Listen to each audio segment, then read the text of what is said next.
44 teams to go on my road to predict all 131 teams this college football offseason.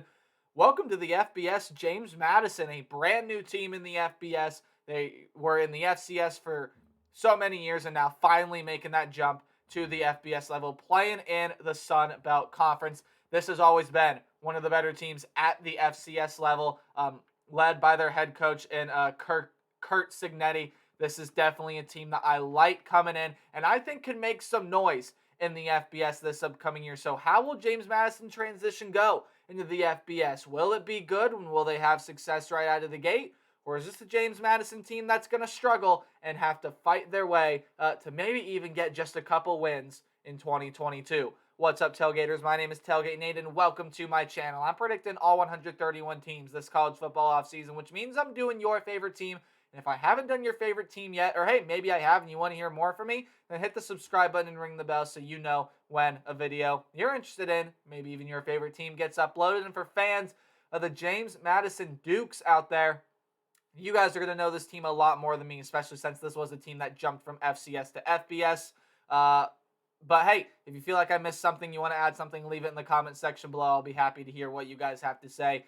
James Madison's one of the teams I'm very excited to watch this year. I'm excited to see how they do at the FBS level. So let's get into it. Yeah, this is my 9th ranked team in the Sun Belt Conference coming into 2022. I think this is a team that can be competitive, can compete. It was a team that was in the FCS semifinals last year, lost to the eventual champ in the North Dakota State Bison. But overall, we're 12-2 last year. They were 7-1 in conference. The lone regular season loss, I believe, to Villanova. Again, made the FCS playoffs, made it all the way to the semifinals before dropping that game to North Dakota State. When you take a look at some stats from last year, stats, James Madison was in the FCS last year, part of the Colonial Athletic Conference. Offensively, 435 yards per game with around 38 points per game. Really good numbers offensively. And defensively, only allowed 275 yards per game with around 15.4 points per game. When you put that into perspective in the FBS, if they were to put up those numbers in the FBS last year, that'd be one of the better defenses in the FBS from a season ago, and that'd be a pretty solid offense in the FBS there as well, with around especially that 38 points per game mark. When you take a look at some players that are coming in and coming out of this team, well, you do lose that starting quarterback from a season ago in Cole Johnson. Had 3,779 yards, 41 touchdowns to 4 interceptions a season ago. You're definitely losing a very, very good quarterback. Rocked a 68% completion percentage last year as well. So you're going to need another guy to come in and replace Cole Johnson at quarterback. And from what little I watched of James Madison last year, I've watched tape before recording this video, but of what I watched of James Madison last year, I was really impressed with Cole Johnson. Sad to see him go. When you look at the running back position, Lorenzo Bryant is a name that leaves you 197 yards and 2 touchdowns a season ago. But the big loss on the offensive end for this team, besides Cole Johnson, of course, losing a quarterback like that, but the big loss on the offensive end is Antoine Wells. Your leading receiver from a year ago had 83 catches, 1,250 yards, and 15 touchdowns. That's huge loss for James Madison. Entered the transfer portal, I believe is going to go play for South Carolina. If not, it's definitely a Power 5 Division I team where he will get some NFL attention, definitely. It's a James Madison team that's going to be missing him, and they also lose Scott Bracey out of the wide receiver room as well. And then Clayton Cheatham is a tight end.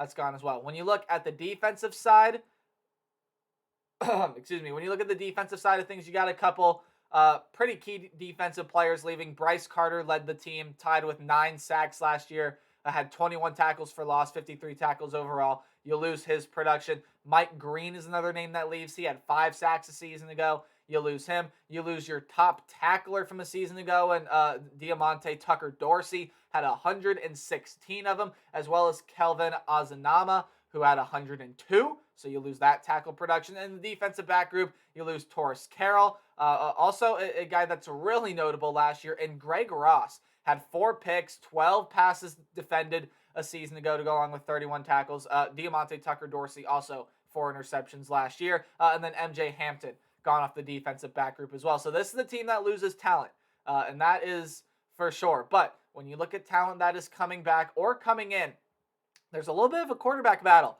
taking shape here at the James Madison program. Billy Atkins sat behind Cole Johnson last year, only had 71 yards for 2 touchdowns. Nothing really to write home about yet. Again, 9 of 13, that's a 69% completion percentage. But he's going to be battling that with Todd Centillo, a former Temple and former Colorado State quarterback there as well, transferring into this James Madison program. So a little bit of a quarterback battle taking shape there. When you look at the running back position, I mean, they still got some guys back there. Even though Cole Johnson was the second leading rusher on this team, you get your leading rusher back with 187 carries, 941 yards, and 3 touchdowns. That would be Latrell Palmer.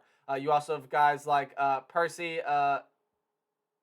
Agye Obese, and I'm sorry if I said that name wrong, 221 yards, 2 touchdowns.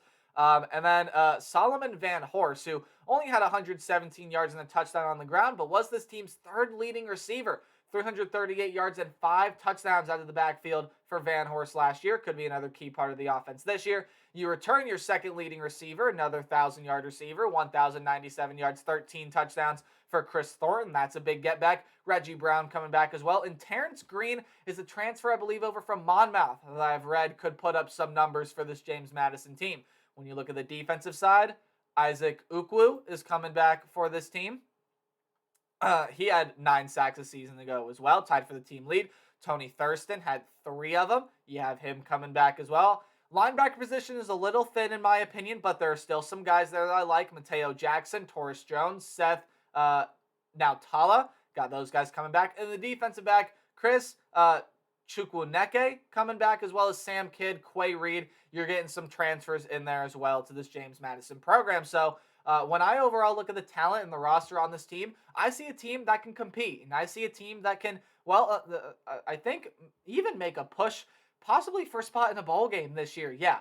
Now, because James Madison is a team that's transferring from the FCS to the FBS, they only play an 11-game schedule. So here is that 11-game schedule for the James Madison Dukes.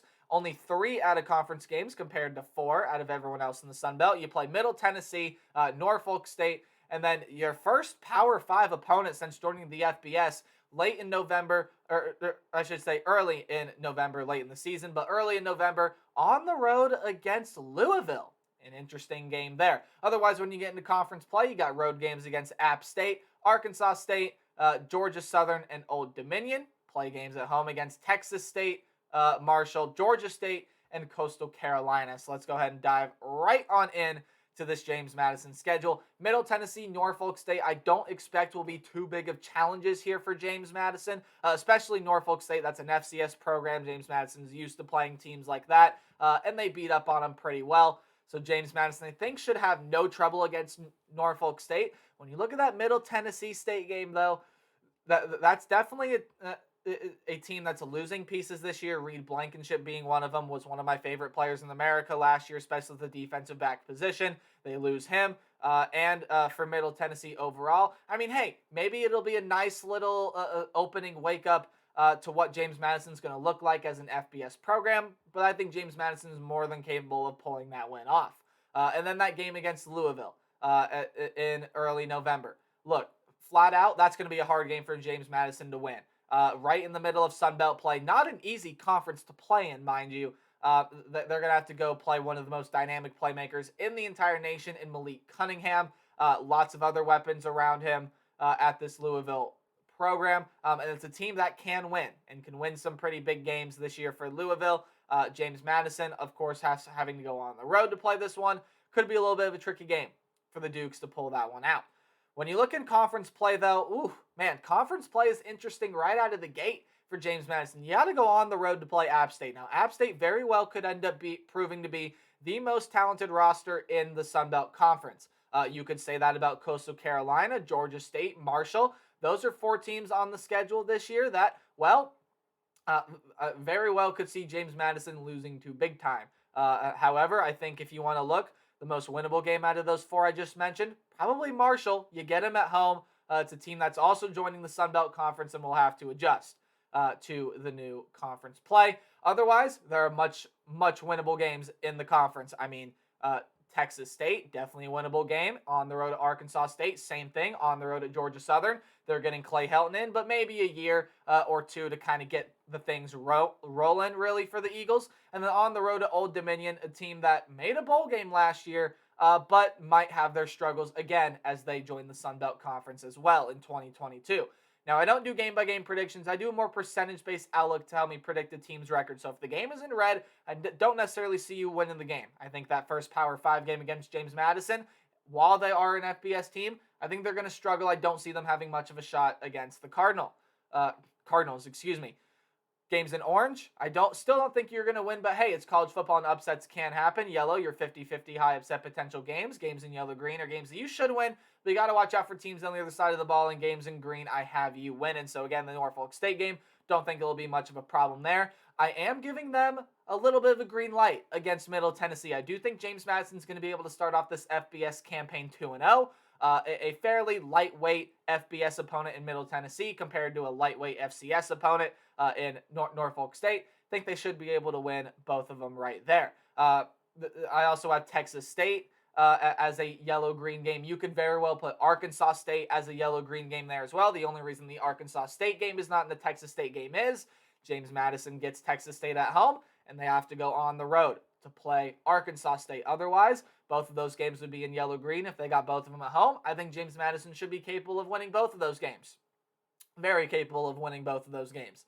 Now, when you look across the schedule elsewise, let's look at some games in orange, right? App State, Georgia State, Coastal Carolina.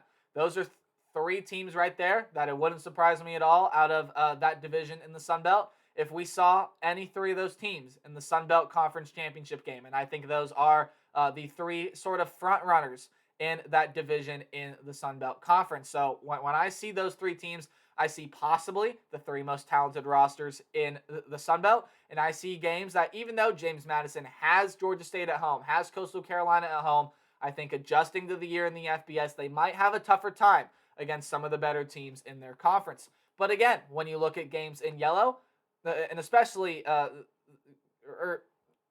you look at games in yellow, there are lots of winnable games here on the schedule. I mean, Arkansas State is there. Georgia Southern is there as a potential win. Even Marshall, because they get them at home. I put that game in yellow right there. Old Dominion on the road. I feel like they might struggle this year. What sucks about this James Madison schedule, though, is a lot of their 50-50 toss-up games, in my opinion, come on the road. And going on the road to play in FCS environments. Now, there are some tough environments there. It's a lot different than going on the road to playing in the FBS. I do think James Madison is going to have some success this year. And because they only play 11 games, it'll be interesting to see how they factor into the bowl game decision. But I got James Madison at a really, really solid 5-6 this year. I think whoever comes in to play quarterback for this team, I think will light it up. I think we'll do some really good things. They have a good quarterback coach here at James Madison. They still have lots of offensive talent in Palmer, Thornton, Terrence Green coming over as well. The defensive talent, linebacker position, a little bit thin in my opinion, but the talent is still there for this James Madison team. I like what this team has coming back, and I think this team can be competitive in the FBS in 2022. I got them sitting just shy of what we would call bowl eligibility, but it'll be interesting to see if, because they play one less game, if maybe James Madison, after all, makes a bowl game in year one in the FBS. That's going to do it for me on the James Madison Dukes. I'm really excited to watch this team. And let me know what you guys think about the Dukes in the comment section below. And be sure to like, comment, subscribe, anything like that. And remember to play hard, but tailgate harder. I'll see all you guys in the next video. Goodbye.